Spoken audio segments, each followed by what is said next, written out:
Assalamualaikum warahmatullahi wabarakatuh.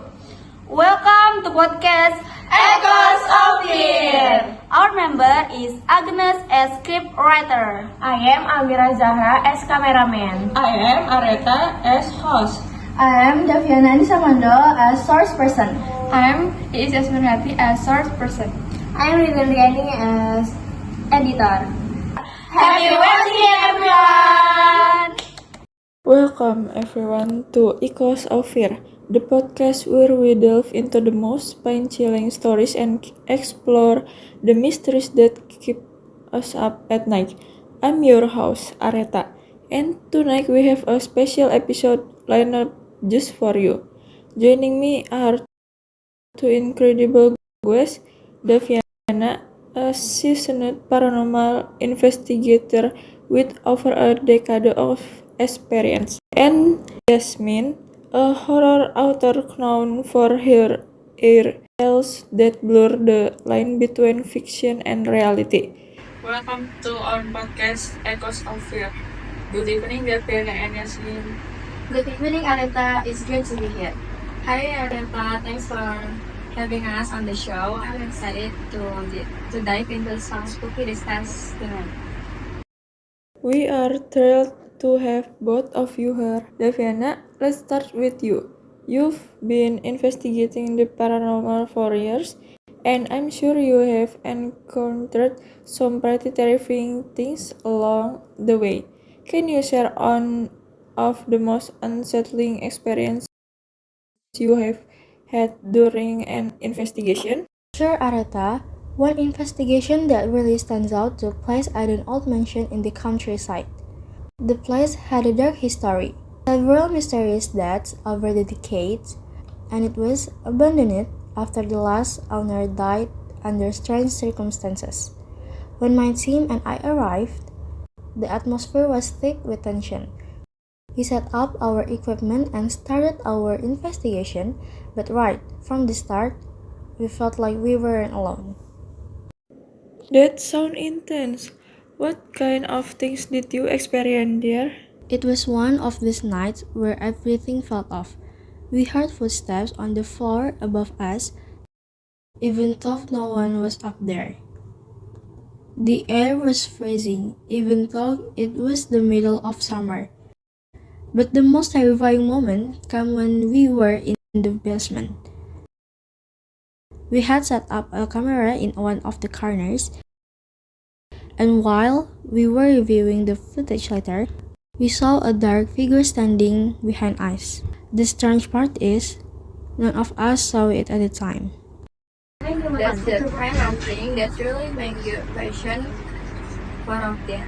It's one thing to experience something, but actually catch it on camera. That's a whole different level of creepy. Absolutely, Yasmin. As a horror writer, do real-life experience like Davi influence your work? How do you incorporate the paranormal into your stories?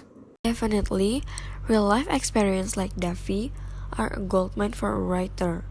I think what makes horror so compelling is that it taps into our primal fear.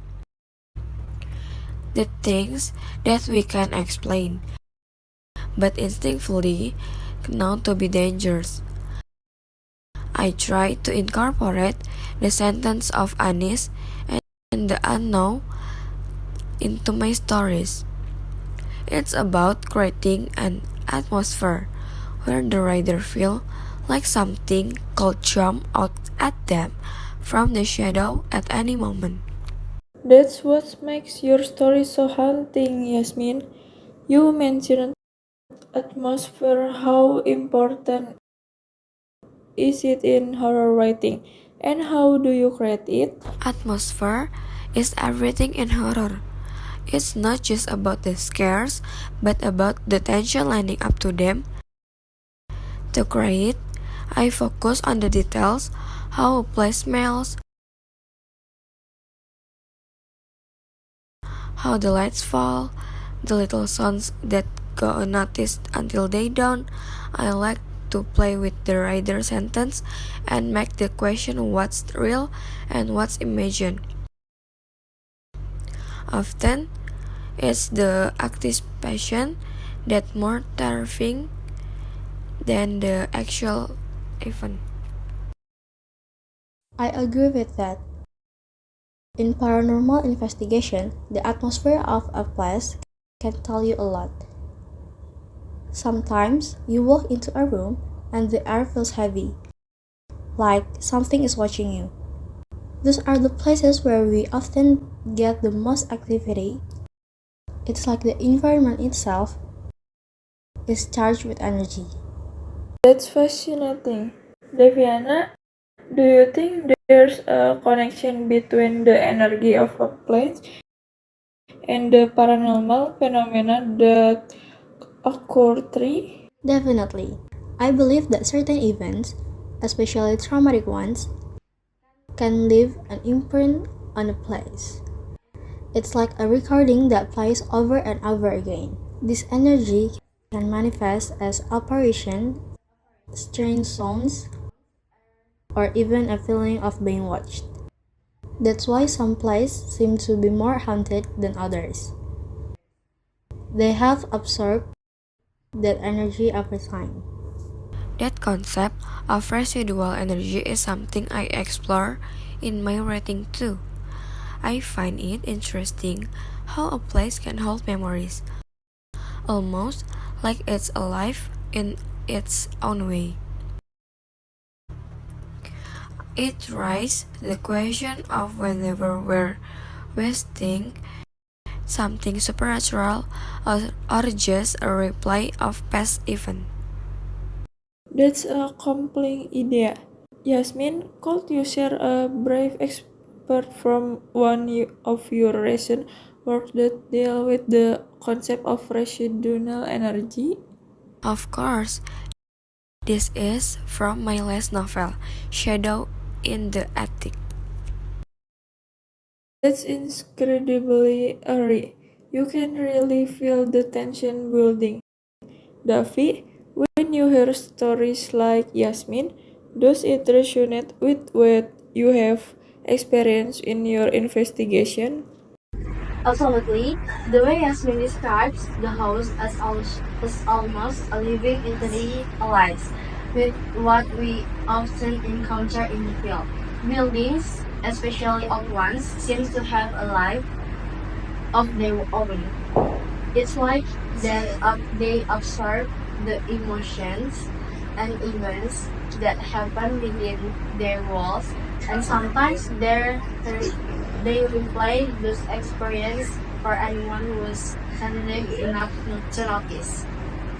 Amazing how both of your perspective, the factual and the fictional, can intertwine to create such a vivid picture of the paranormal. Before we wrap up, do either of you have any advice for our listeners who are interested in exploring the paranormal, either as investigator or writer? Those interested in paranormal investigation, my advice is to always approach with respect. Whether or not you believe in spirits, you are dealing with places that have a history, and that history should be respected. And always trust your instinct. If something doesn't feel right, it probably isn't. For aspiring horror writer, I'd say draw from your both imagination and real life experience. Listen to stories, explore old places, and most importantly, pay attention to how to those places make you feel. Horror is all about tapping into that fear of the unknown. So don't be afraid to go to those dark places in your writing. Thank you both for such insightful advice. It's been a real pleasure having you on the show. I'm sure our listeners have enjoyed the deep dive into the world of the paranormal.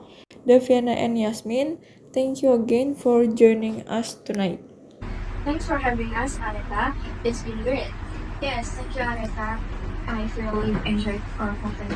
You have been listening to Echoes of Fear.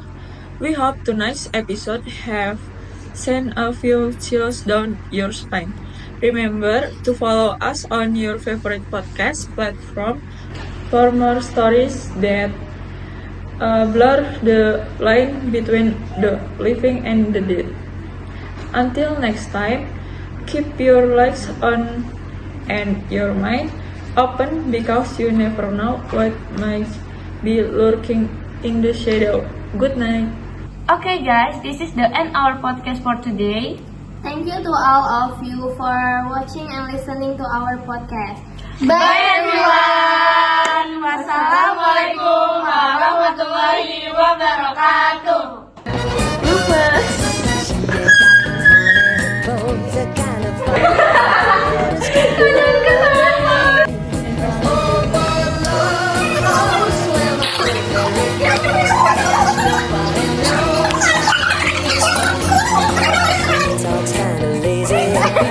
Writer.